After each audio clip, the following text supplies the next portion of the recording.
أعوذ بالله من الشيطان الرجيم. بسم الله الرحمن الرحيم.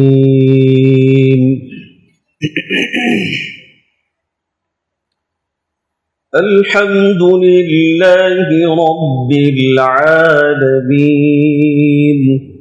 الرحمن الرحيم مالك يوم الدين إياك نعبد وإياك نستعين اهدنا الصراط المستقيم صراط الذين أنعمت عليهم غير المغضوب عليهم ولا الضالين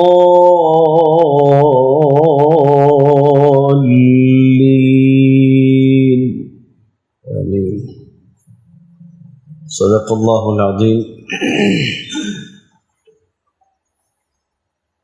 اس موقع پر آپ کے سامنے سورہ فاتحہ کی تلاوت کی گئی. قرآن مجید جو دو دفتیوں کے درمیان ہمارے اور آپ کے سامنے ہے، اس میں یہ پہلی سورت ہے، اور اسی وجہ سے اسے فاتحۃ الکتاب بھی کہتے ہیں کہ کتاب اس سے شروع ہوتی ہے. سورہ فاتحہ نبی کریم صلی اللہ علیہ وسلم نے اس کے جو فضائل بیان فرمائے ہیں اس کو محدثین نے اپنی کتابوں میں ذکر کیا. امام بخاری رحمۃ اللہ علیہ نے نقل کیا ہے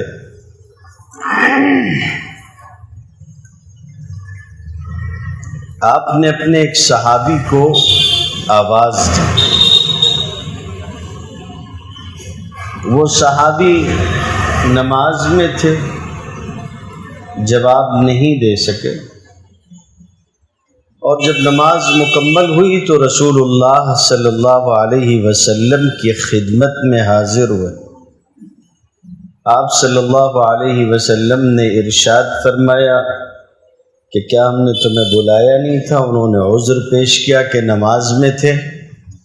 فرمایا کہ اللہ کا حکم ہے یا ایھا الذین آمنوا استجیبوا للہ وللرسول اذا دعاکم لما یحییکم. اللہ اور اللہ کا رسول جب بلائے تو پکار کو قبول کرنا چاہیے. اور کچھ گفتگو کے بعد یہ بات ارشاد فرمائی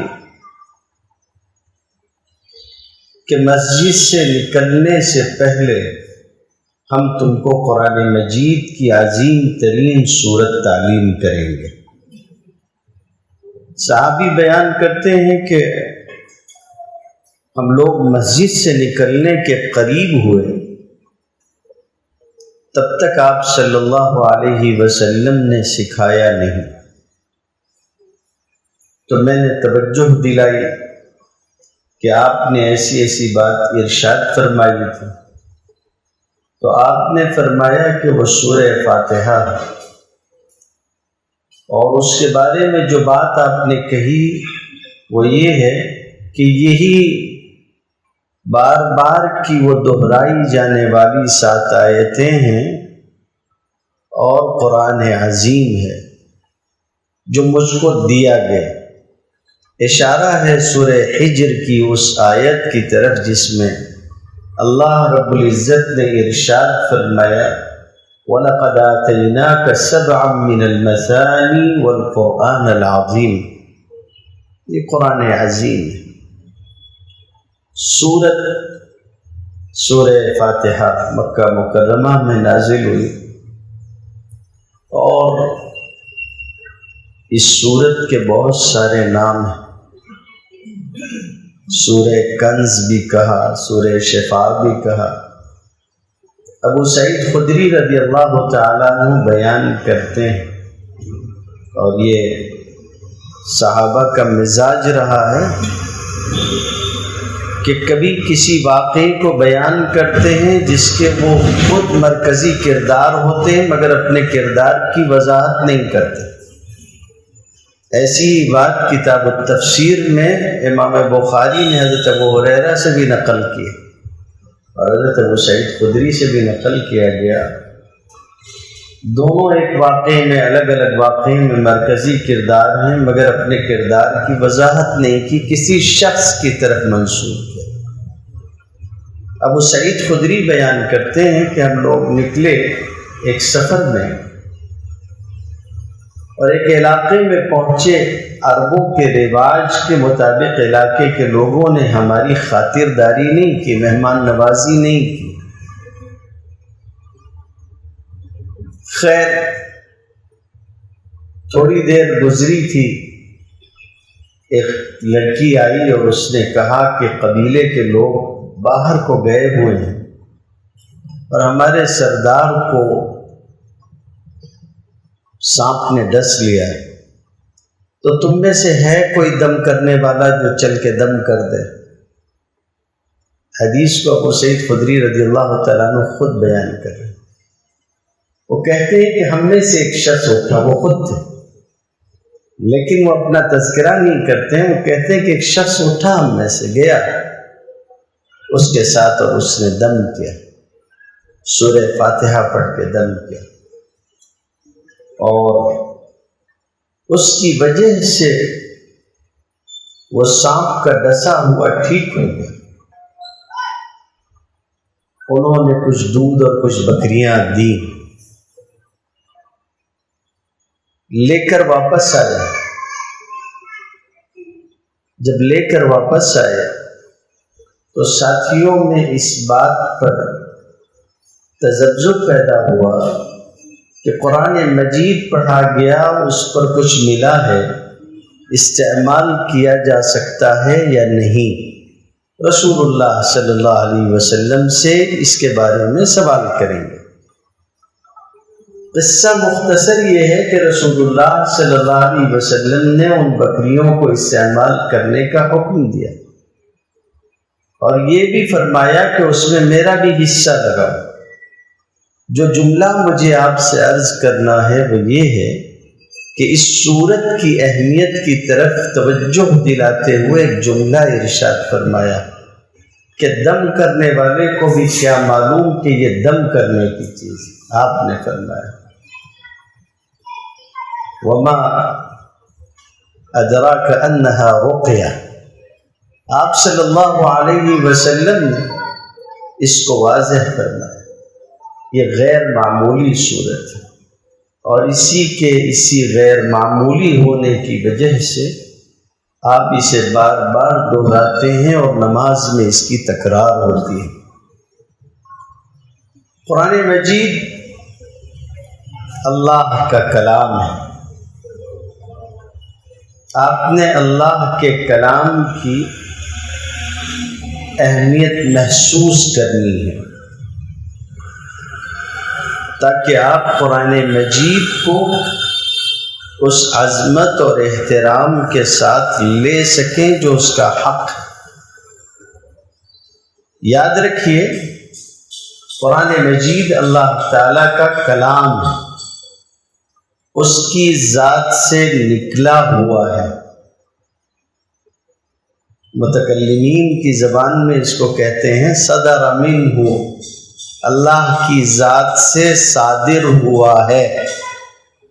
باقی دوسری بحث میں جانا نہیں چاہتا، وہ بہت طویل اور عقیدے کی بحث ہے، میں وہ نہیں چھیڑنا چاہتا۔ بس اتنا ذہن میں رکھیے کہ یہ ایک ایسی چیز ہے جو اللہ کی ذات سے جڑی ہوئی ہے اور آپ کے پاس ہے۔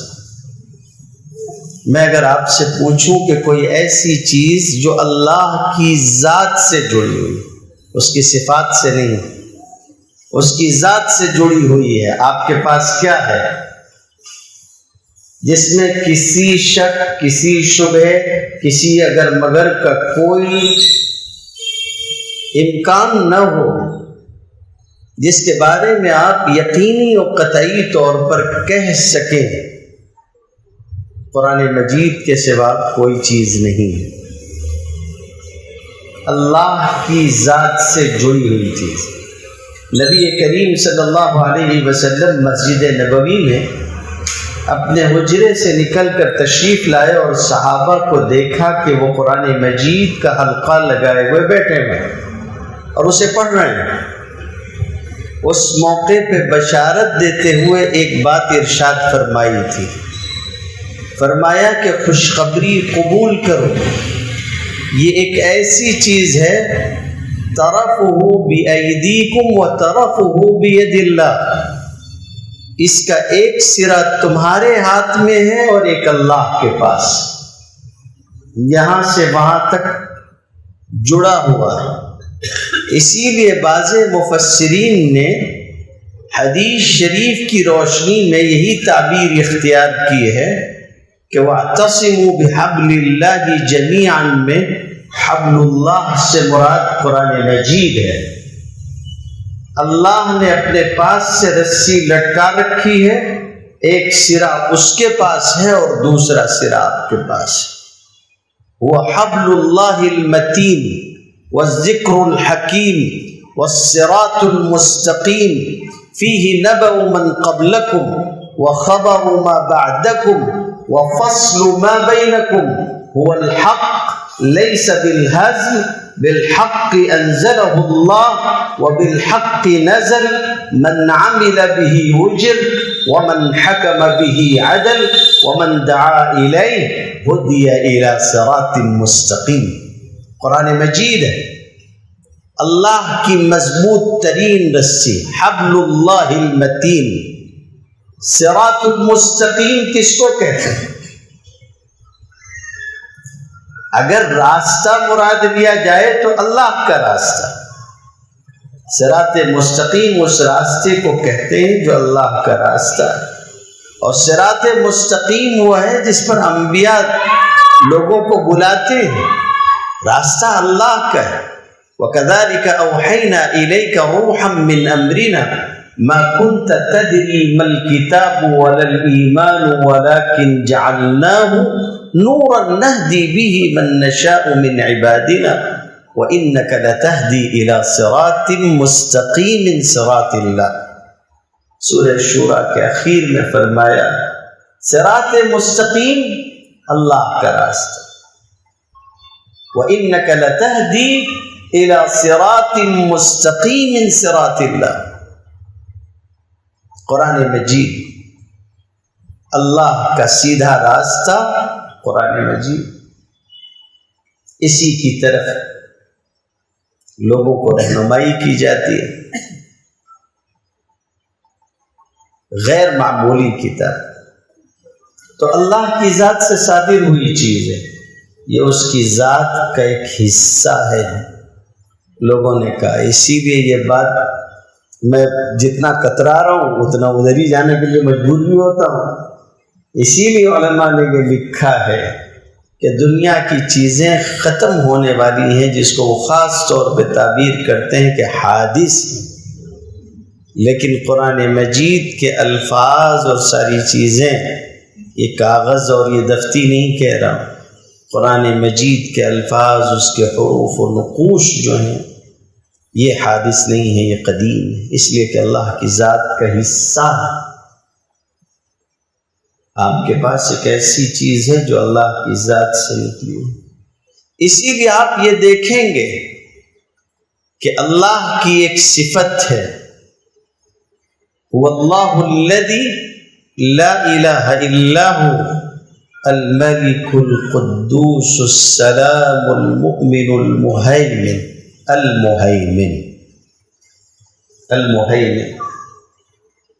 نگہبان ہونا، اور یہ بہت وسیع معنی ہے نگہبانی کا، جس طرف منسوب ہوتا ہے اس کی تمام جہتوں کو محیط ہو جاتا ہے۔ اللہ ہمارا اور آپ کا نگہبان ہے۔ یہ نگہبانی کتنی وسعت رکھتی ہے، آپ نے اس کا احساس کیا ہے؟ ٹھیک اسی طریقے سے جیسے اللہ مہیمن ہے، سورہ مائدہ کی آیت نمبر 38-48 میں فرمایا گیا کہ قرآن مجید کو اللہ نے نازل کیا ہے مصدقا لما بین یدیہ، یہ اپنے سے پہلے کی کتابوں کی تصدیق کرنے والا ہے، ومہیمنا علیہ، اور ان کتابوں کا نگہبان بھی ہے۔ ماضی کی ساری کتابوں میں جتنا کچھ سچ اور حق ہے قرآن مجید اس کو ثابت کرتا ہے، اس کی تصدیق کرتا ہے۔ اس حق میں کوئی باطل آ نہیں سکے گا اور اس حق میں سے کوئی چیز کم نہیں ہو سکے گی، یہ قرآن مجید کرتا ہے۔ وَمُهَيْمِنًا عَلَيْهِ،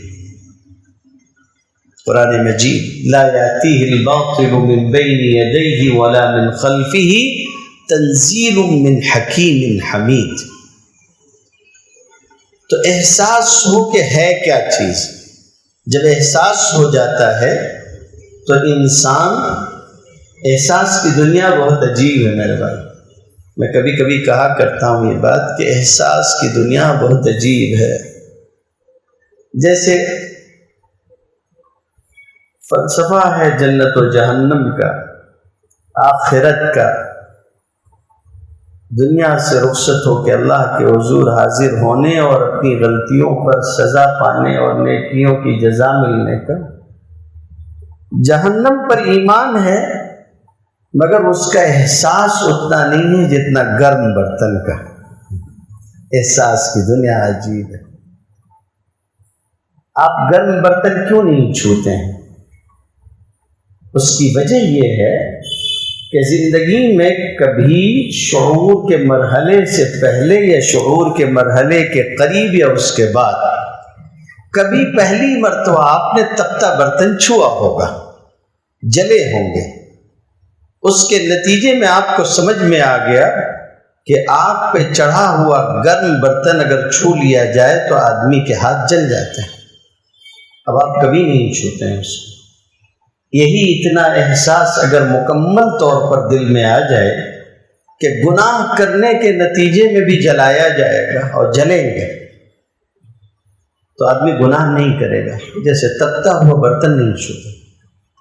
یہ تو مانتا ہے کہ جلایا جائے گا مگر احساس اس درجے کا نہیں ہے۔ انسان کی موت ہے احساس سے عاری ہونا۔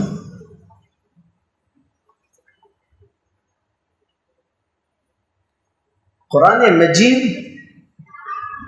جب تک کہ آپ احترام کے اس جذبے کے ساتھ سر جھکا کر عجز و مسکنت اختیار کر کے کسی فقیر کی طرح طلب نہیں کریں گے، کسی فقیر کی طرح۔ کچھ مقامات ہوتے ہیں جہاں انسان کو اپنے خول سے باہر نکلنا ہوتا ہے، اپنے خول سے باہر نکلنا ہوتا ہے۔ سیدنا محمد الرسول اللہ صلی اللہ علیہ وسلم کی دعائیں دیکھیں۔ آپ اس کائنات میں سب سے عظیم ترین شخصیت ہیں، مخلوق ہیں، اس میں کوئی دو رائے نہیں، یہ ہمارا عقیدہ ہے۔ لیکن آپ مخلوق ہیں، خالق اور ہے، مخلوق اور ہے۔ خدا کے بعد بس وہ ہیں، پھر ان کے بعد کیا کہیے۔ لیکن خدا کے بعد یہ وہ مقام ہے جہاں آدمی کو تذلل اور مسکنت ہی زید دیتا ہے، اور اسی انداز میں چلنا۔ نبی کریم صلی اللہ علیہ وآلہ وسلم نے دعا مانگی۔ آپ کی بعض دعاؤں کو آپ دیکھیے گا کس طرح کی ہے۔ آپ فرما رہے ہیں کہ اللہم انی اسألک مسألۃ المسکین ابتہل الیک ابتہال المذنب الذلیل ادعوک دعاء الخائف الضریر۔ آپ محسوس کریں دعا کے الفاظ کیا ہیں۔ اسألک مسألۃ المسکین، کسی مسکین کی طرح سوال کرتا ہوں۔ ادعوک دعاء الخائف الضریر، کسی نابینا اندھا ڈرا ہوا جو ہو. آپ نے کبھی کسی بھری پوری سڑک پر کسی اندھے کو دیکھا ہے جو گھبرا کے کہہ رہا ہو کہ ہے کوئی جو راہ پار کروا دے؟ ہر لمحے یہ خطرہ ہے کہ نیا راستہ ہے، آگے کیا ہے، کھائی ہے یا سوار چلے آ رہے ہیں، کچھ پتہ نہیں ہے. ایسے میں وہ کس قدر ڈرا ہوا اور کیسی بے چینی کی کیفیت میں ہوتا ہے. سلام ہو سیدنا محمد رسول اللہ صلی اللہ علیہ وسلم پر. آپ کہہ رہے ہیں کہ میرے رب میں اس طرح سے آپ کو پکارتا ہوں جیسے کوئی ڈرا ہوا نابینا پکارتا ہو. ادعوک دعاء الخائف الضریر. اسی دعا میں آپ نے یہاں تک کہہ دیا وَأَنَا الْبَائِسُ الْفَقِيرُ الْمُسْتَغِيثُ الْمُسْتَجِيرُ الْوَجِلُ الْمُشْفِقُ. کچھ مقام ہوتے ہیں جہاں اس طرح سے ہونا ہوتا ہے. اللہ کی ذات ہے جہاں جتنا زیادہ تذلل اختیار کیا جائے گا انسان کے لیے اتنی ہی نوازش کے فیصلے ہوتے ہیں. اور قرآن مجید ہے، اس کے سامنے جتنا زیادہ آدمی عاجزی اختیار کرے گا اس کا دامن اتنا زیادہ بھرے گا.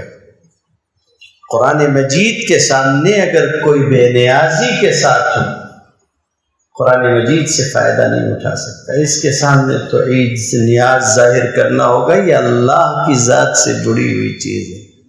چنانچہ قرآن مجید میں اللہ رب العزت نے ارشاد فرمایا، اور مطالعہ قرآن کے اصول و مبادی ایک کتاب ہے مولانا سید ابو الحسن علی میاں ندوی رحمۃ اللہ علیہ کی، اس میں حضرت سید صاحب نے ان چیزوں کو نقل کیا. اس میں یہ بات بھی نقل کی، جتنا تذلل اختیار کیا جائے گا، اللہ کی کتاب ہے، سلسلہ شروع ہو رہا ہے، آپ شریک ہوں، اپنی ضرورت سمجھ کے شریک ہوں، آئیں اور پورے احترام کے ساتھ پوری توجہ کے ساتھ کتاب اللہ کی طرف جڑ جائیں، پھر کتاب اللہ سے کچھ حاصل ہوگا. ورنہ سأصرف عن آیاتی الذین یتکبرون فی الارض بغیر الحق، میں اپنی آیتوں سے ان لوگوں کو برگشتہ ہی رکھوں گا جو زمین میں تکبر اختیار کرتے ہیں. اس کتاب کے سامنے اس طرح سے فائدہ نہیں ہو سکتا.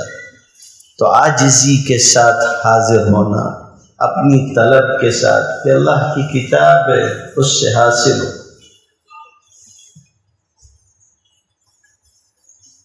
قرآن مجید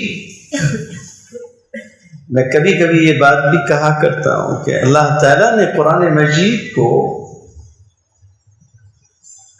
جس چیز کے لیے اتارا تھا ہم لوگوں نے وہی پس پشت ڈال دی. ہمارے یہاں زیادہ سے زیادہ کیا کام ہوتا ہے جی؟ زیادہ سے زیادہ صورتحال یہ ہے کہ امام مسجد کو بلایا جاتا ہے، گھر میں کوئی نزع کے عالم میں ہے، روح اٹکی ہوئی ہے، اور بلا کے لے جائیں گے امام صاحب کو. کیا کرنا ہے؟ سورہ یاسین پڑھ دیجئے. کاہے کے لیے؟ وہ مرتا مر نہیں رہا، اس کی روح جلدی نکل جائے. روح نکالنے کے لیے یہ صحیفہ اترا تھا کہ لوگ مرے یا مرتی قوم زندہ ہو. اقبال نے شکوہ کیا اور غضب کا شکوہ کیا. اقبال کہتے ہیں کہ بآیات اشتراکار جزئی نیست، قرآن کی آیتوں سے تمہیں اب اس کے سوا کوئی اور کام باقی نہیں رہا ہے کہ از یاسین وہ آساں بھی میری، کہ اس کی یاسین سے تمہارا رخصت ہونے والا آسانی سے رخصت ہو جائے. سورہ یاسین کی صرف یہی فضیلت یاد رہ گئی کہ اس کے پڑھنے سے رخصت ہونے والے کے رخصت ہونے میں آسانی ہے. اقبال ایک اور موقع پہ کہتے ہیں، اور ٹھیک کہا جو کہا، کہتے ہیں کہ اے چو شبنم بر زمین افتندی در بغل داری کتاب زندگی، اے وہ قوم جو زمین پہ شبنم کی طرح خاک میں مل رہی ہے، رل رہی ہے. عالم یہ ہے کہ بغل میں ایک نسخے زندگی لیے ہوئے بیٹھی ہوئی، زندہ و جاوید کتاب ہے جس کے ذریعے زندگی اختیار کر سکتے ہیں. اللہ تعالیٰ مبارک فرمائے. آپ حضرات کو یہ سلسلہ شروع ہو رہا ہے میں کوئی شکوہ کرنے کا قائل نہیں ہوں،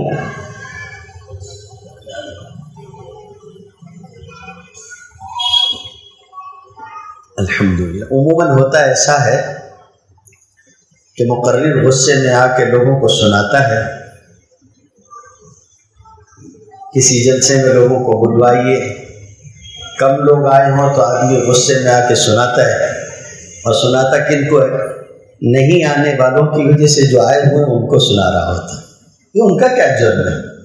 آپ حضرات سیکھنے کے لیے آئے ہیں، ماشاءاللہ طلب ہے، ظاہر ہے آپ لوگوں کے لیے سلسلہ شروع ہو رہا ہے، آپ تو چاہ رہے ہیں کہ قرآن مجید سیکھیں، اس لیے مجھے یہ شکوہ آپ سے نہیں کرنا ہے کہ بھئی لوگ یہ کرتے ہیں اور فلاں کرتے ہیں۔ آپ کی طلب ہے اللہ آپ کی زندگی میں کم از کم ایک مرتبہ تو یہ سلسلہ مکمل کروا دیں، تاکہ آپ یہ سمجھ سکیں کہ اللہ آپ سے کیا چاہتا ہے۔ آج یہ جو صورت ہے تیمم اور تبرک کے طور پر ہم لوگ اس کا کچھ حصہ دیکھیں گے، پھر تو درس دینے والے درس دیتے رہیں گے۔ اللہ تعالیٰ ان کی عمر میں، علم میں برکت عطا فرمائے، اور ان کے ذریعے سے اللہ تعالیٰ رہنمائی کا یہ فریضہ اپنی توفیق کے ساتھ انجام دلوائے۔ سورج شروع ہوتی ہے، آپ نے خیال کیا کبھی رات میں آپ کسی راستے سے گزر رہے ہیں اور راستے سے گزرتے گزرتے اچانک آپ کی ریڑھ کی ہڈی میں سنسنی ہونے لگے، بچپن کی سنی سنائی ساری کہانیاں یاد آنے لگے، جن و شیاطین کی گلی میں آپ اکیلے ہی ہوں، اور پھر ایسی صورت میں انسان کا دماغ عجیب و غریب ہوتا ہے، درخت بھی شیطان معلوم ہونے لگتے ہیں، کوئی تھیلا بھی اگر پڑا ہوا ہو خالی تو معلوم ہوتا ہے کہ کوئی شیطان کا بچہ بیٹھا ہوا۔ آدمی گھبرا کے ایسی صورت میں کیا کرتا ہے؟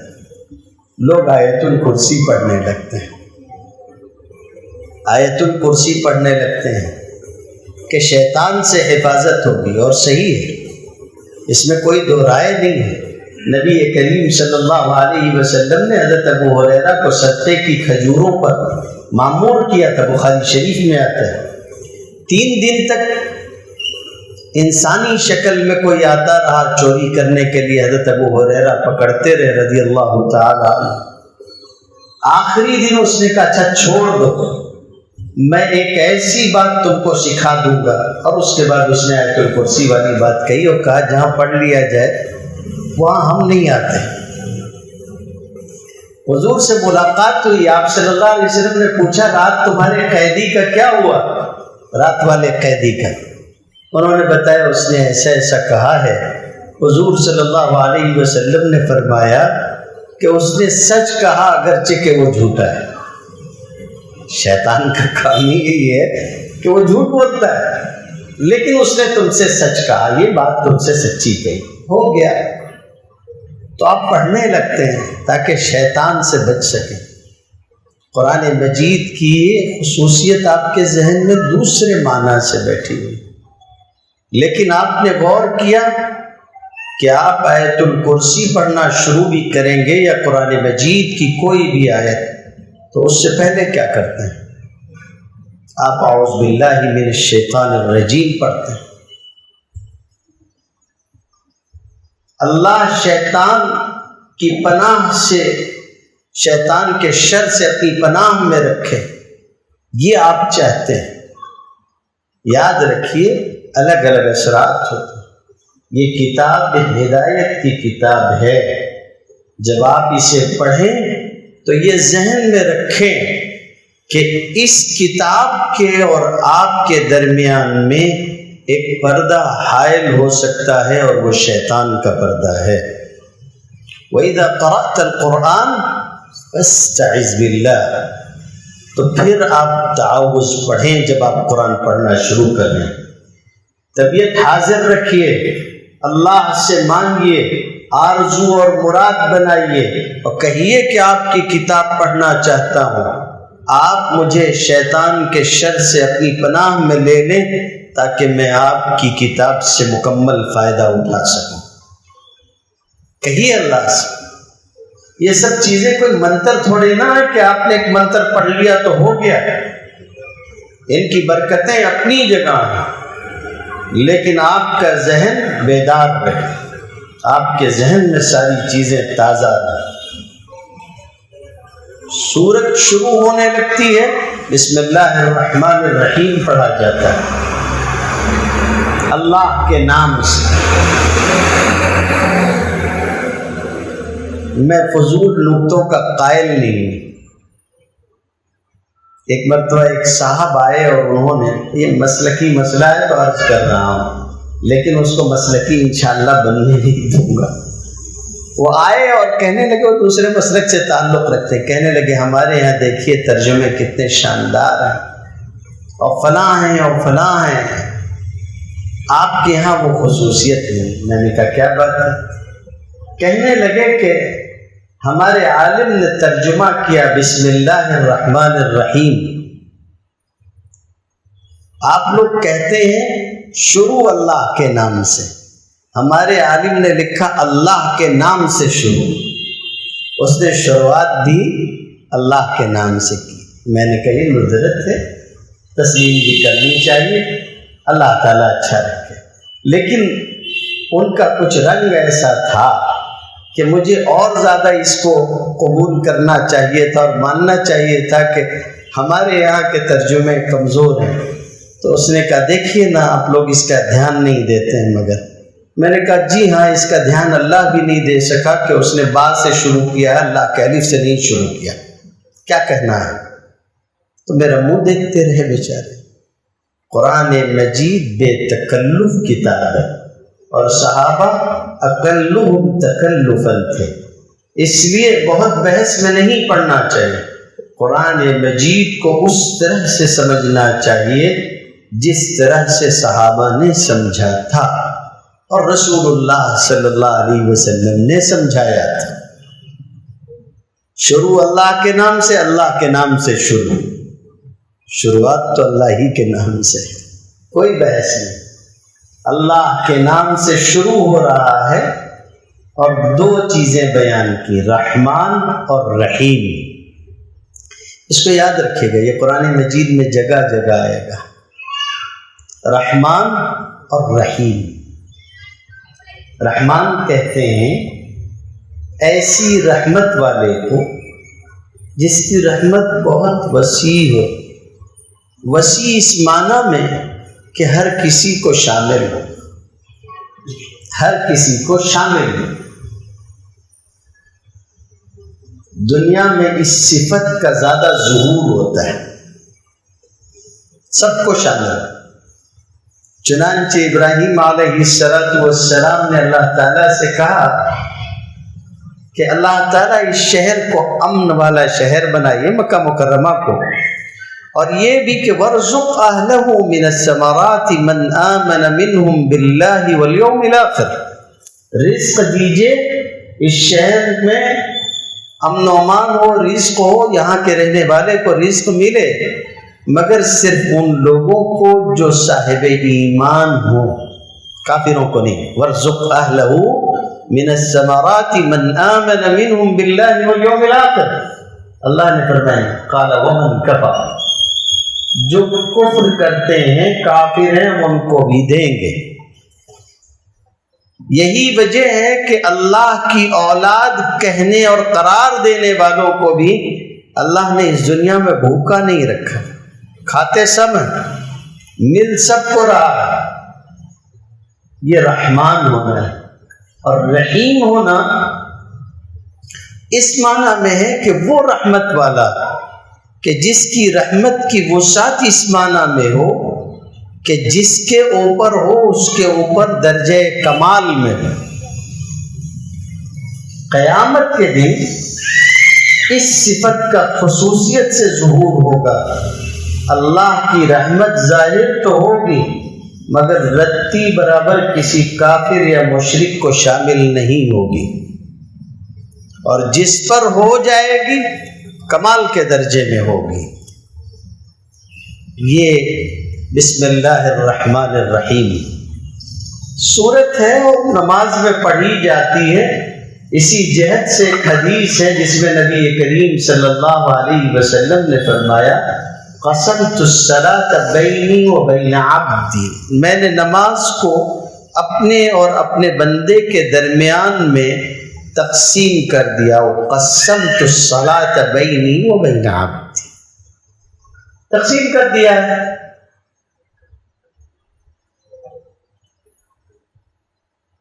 اب یہ تقسیم کیسے ہے اس کو بھی سمجھ لینا چاہیے۔ آیتیں کتنی ہیں؟ 7، تو 3.5 کی تقسیم ہوگی، تو ویسے ہی ہے 3.5 کی تقسیم۔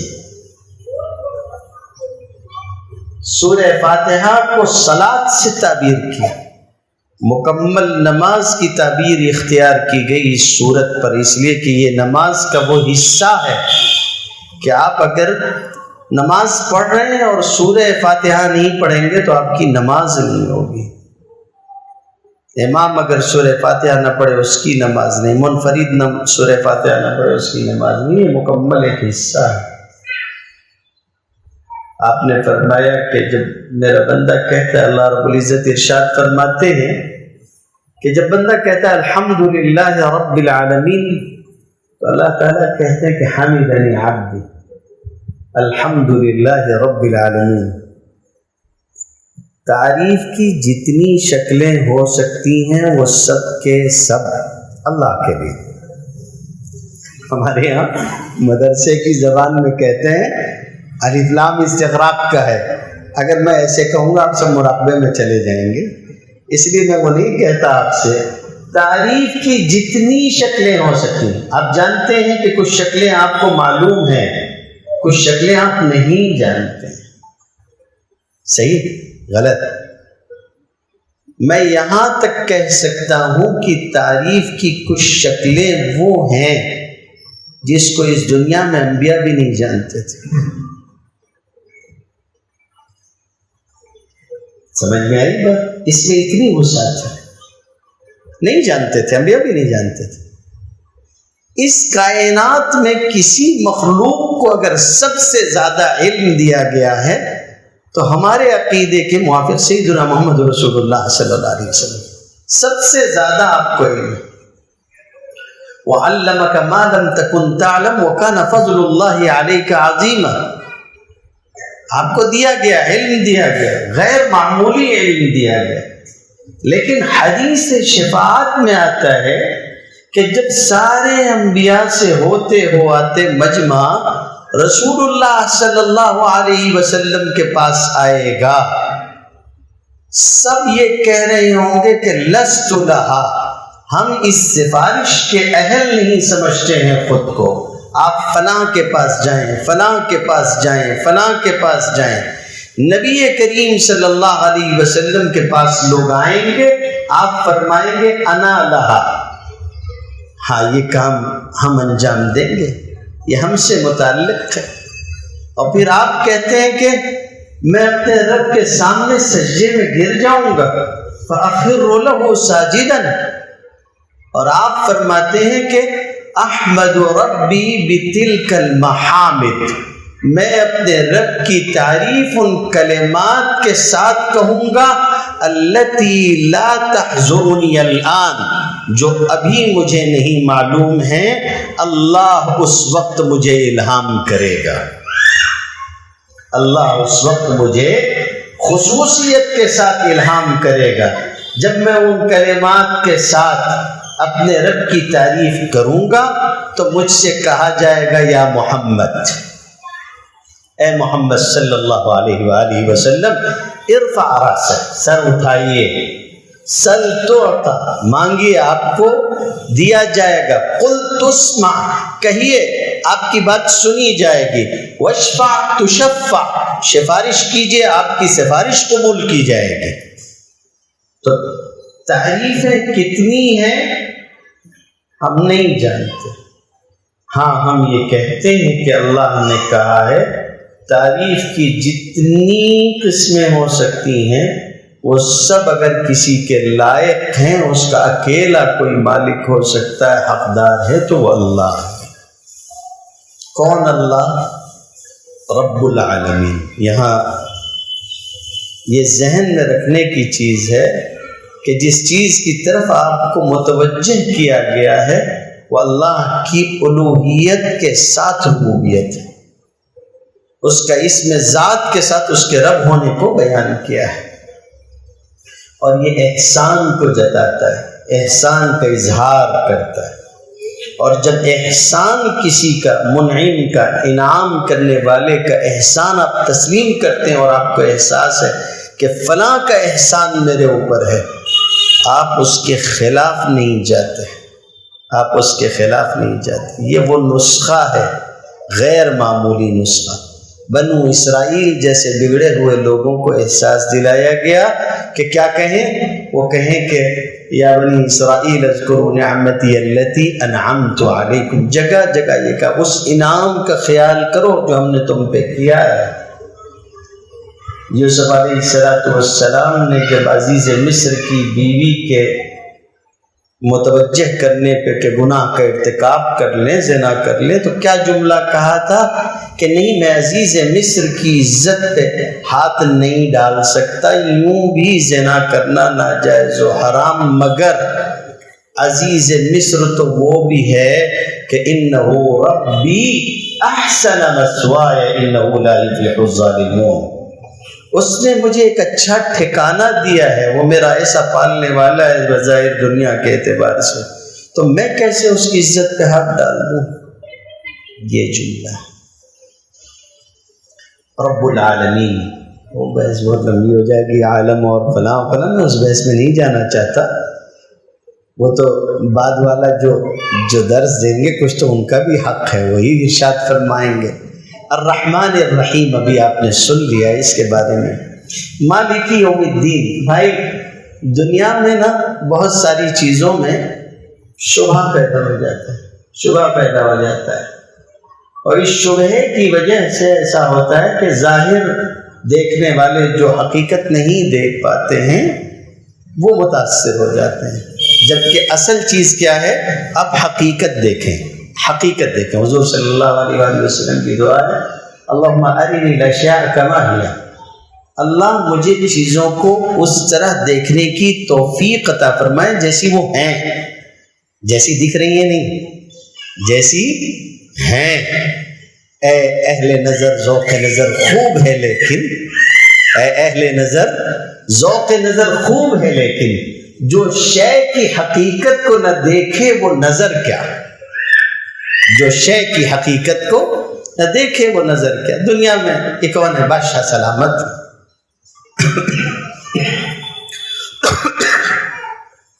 لکھا ہے کہ کسی نے اعتراض کیا تھا شاہ جہاں کو کہ آپ تو ہندوستان کے بادشاہ ہیں، شاہ جہان کیسے لکھتے ہیں کہ سارے عالم کے بادشاہ ہیں؟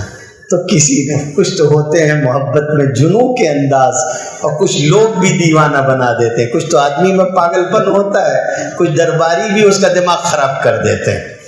تو دربار میں کوئی موجود تھا، اس نے تعبیر کی کہ ہند کے الفاظ اور جہان کے الفاظ دونوں کے اگر عدد نکالے جائیں تو برابر ہے، اس لیے شاہ ہند کو شاہ جہاں کہہ سکتے ہیں۔ لیجیے، اب وہ بادشاہ ہیں، بادشاہت بظاہر ملی ہوئی ہے، اب وہ بھی اتنی سی ملی ہوئی ہے، اتنی سی ملی ہوئی، یہ کوئی بادشاہت ہے؟ مرزا مظہر جانے جانا رحمت اللہ علیہ تھے، غضب کی شخصیت اور غیر معمولی آدمی، پیر صاحب تھے۔ آپ کے دماغ میں کیا آیا؟ پیر صاحب تھے۔ مرزا مظہر جانے جانا کا قول کتابوں میں لکھا ہوا ہے کہ مجھے لاٹھی کی ایسی مشق ہے کہ اگر ہاتھ میں لاٹھی ہو اور 20 آدمی تلوار لیے ہوئے مجھ پہ حملہ کریں تو ایک بھی نہ چھو پاوے۔ تو پیر اس معنی کا نہیں جیسا ہم سمجھ رہے ہیں، غیر معمولی علم، جہاد کا جذبہ اور حوصلہ اور ساری چیزیں۔ آخر میں شہادت بھی اسی بنیاد پہ ہوئی کہ ایک رافضی نے گولی مار دی تھی ان کو۔ خیر، تو تو مرزا مظہر جانے جانا کا ایک معتقد تھا بادشاہ. اس بادشاہ نے ایک موقع پہ حضرت سے کہا کہ خانقاہ کا اتنا بڑا نظم ہے، سب کچھ ہے، میں ایسا کرتا ہوں کہ کچھ گاؤں آپ کو دے دیتا ہوں، اس کا جو خراج ہوگا وہ آپ کے پاس آیا کرے گا، اسی سے سارا نظام چلائیے گا. حضرت نے فرمایا نہیں لیتے. تو اس نے بہت اصرار کیا کہ لے لیں لے لیں لے لیں. حضرت نے انکار کیا، نہیں لینا نہیں لینا. معتقد تھا، وہ لگا ہوا ہے اپنے شیخ سے کہ نہیں آپ قبول کر لیں، شیخ انکار کر لیں. آخر میں شیخ کو بھی جلال آیا. کچھ موقع ہوتا ہے کہ کبھی کبھی جواب دینا ہوتا ہے. سلیمان ابن عبد الملک اپنے زمانے بادشاہت میں 19.5 سال خلافت کی انہوں نے.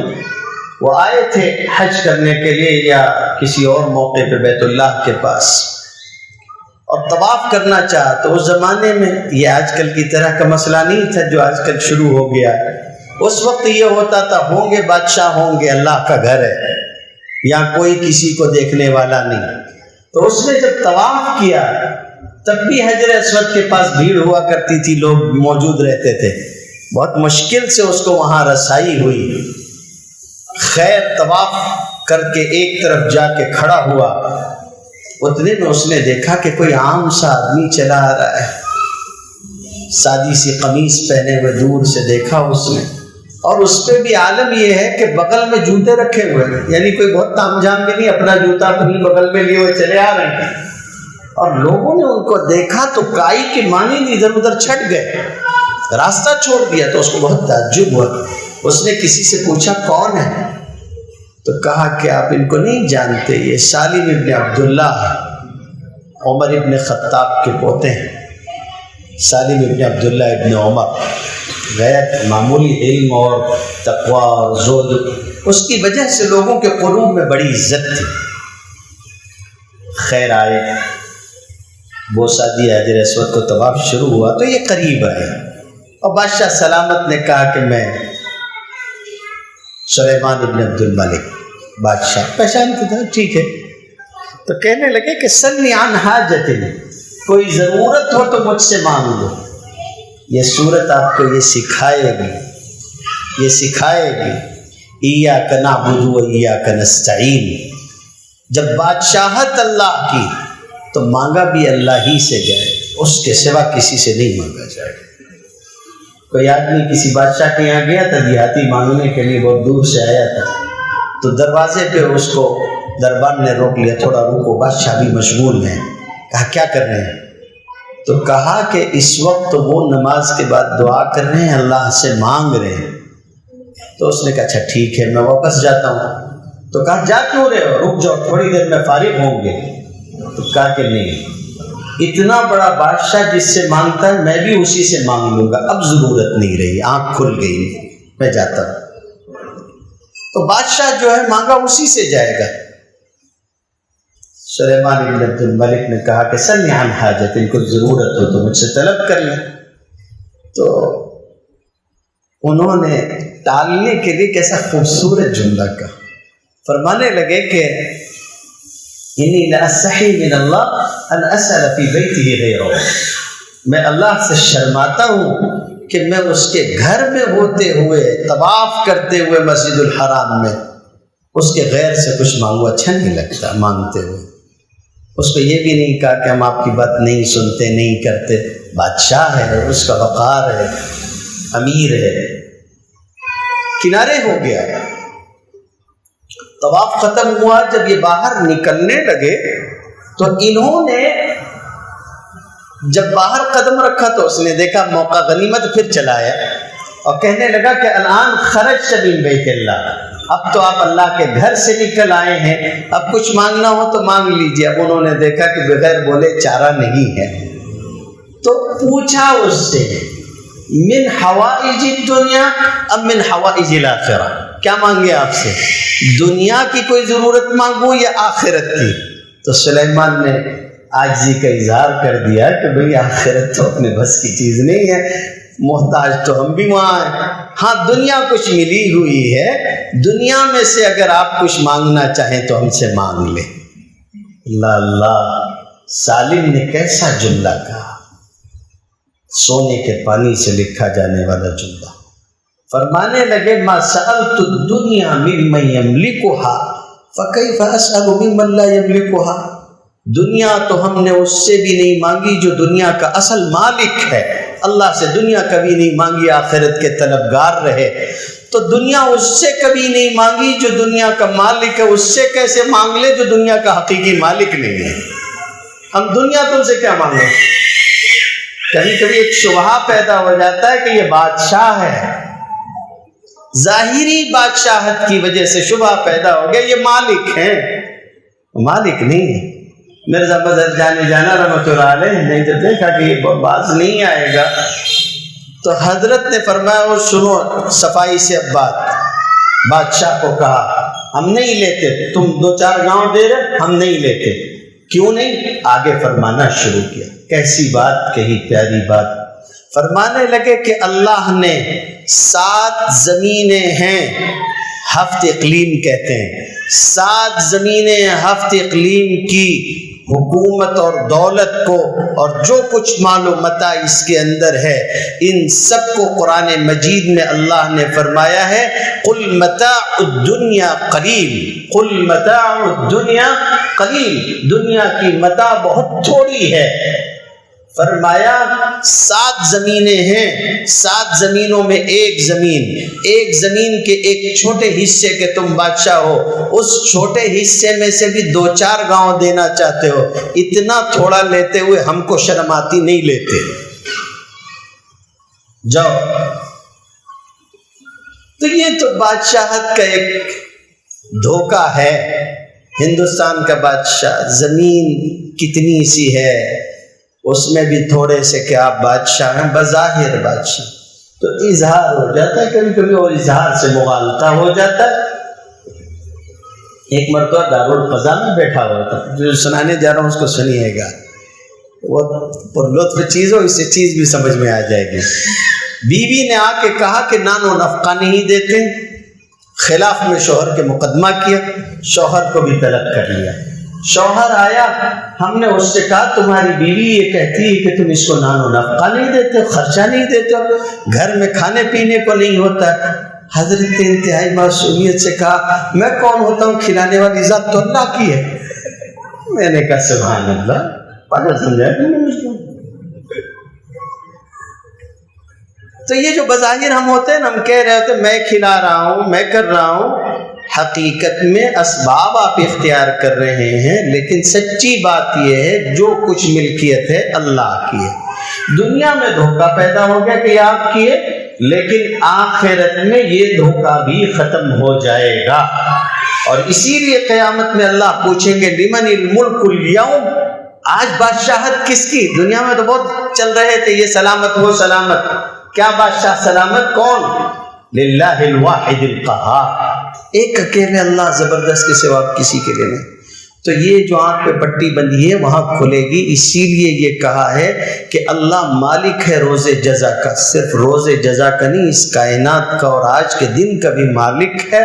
لیکن دنیا میں چونکہ ایک ظاہر ہے، آپ اپنے گھر کے مالک، وہ فلاں پلاٹ کا مالک، وہ زمین کا مالک، فلاں فلاں، یہ ظاہری ملکیت ہے، کل یہ ظاہری ملکیت کے رشتے بھی ٹوٹ جائیں گے، اس لیے کہا قیامت میں کھل کے یہ اظہار ہوگا مالک یوم الدین۔ تو جب بندہ کہتا ہے کہ الحمدللہ رب العالمین، اللہ تعالیٰ کہتے ہیں کہ حمدنی عبدی، میرے بندے نے میری تعریف کی۔ جب کہتا ہے الرحمن الرحیم تو اللہ تعالیٰ کہتے ہیں کہ اثنا علی عبدی، میرے بندے نے میری ثنا اور تعریف بیان کی۔ جب کہتا ہے کہ مالک یوم الدین تو اللہ تعالیٰ کہتے ہیں مجدنی عبدی، میرے بندے نے میری تمجید اور میری بزرگی بیان کی۔ مالک یوم الدین، وہ روز جزا کا مالک ہے، قیامت کے دن کا۔ اب اس کے بعد جب بندہ کہتا ہے ایاک نعبد و ایاک نستعین، تو اللہ تعالیٰ 3 آیتیں ہو گئی تھیں، تو اللہ تعالیٰ فرماتے ہیں ھذا بینی و بین عبدی، یہ میرے اور میرے بندے کے درمیان میں ہے، آدھا ہماری طرف ہے، آدھا اس کی طرف ہے۔ وہ ہم سے طلب کرے گا ہم اس کو دیں گے، وہ ہماری عبادت کرے گا ہم قبول کریں گے۔